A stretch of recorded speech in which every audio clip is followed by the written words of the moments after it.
મારું નામ માવી ધર્મિષ્ઠાબેન છે. હું ધોરણ 7માં અભ્યાસ કરું છું. મેં જાતે બનાવેલી વાર્તા બોલીશ, તમે સાંભળશો. એક ગામ હતું. એ ગામમાં એક મંદિર હતું.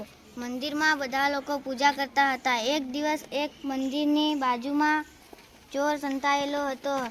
એક ટપ્પુ નામનો છોકરો ચોરને જોઈ ગયો, પણ ચોરે એને નહીં જોયો. મંદિરમાં બધા લોકો આંખો બંધ કરીને પ્રાર્થના કરતા હતા.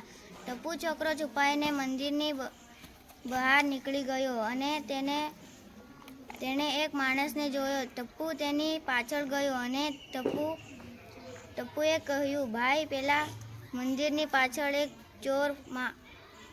ચોર છે. માણસ કહે, ઓ, આ વાત છે, ચાલ આપણે પોલીસ સ્ટેશને જઈએ.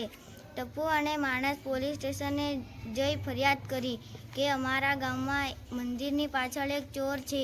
પોલીસ કહે, ચાલો એને પકડીએ, પોલીસ સ્ટેશનમાં પૂરી દઈએ. પોલીસ અને માણસ અને ટપ્પુ મંદિરમાં અને ચોરને પકડી લીધો. સરસ.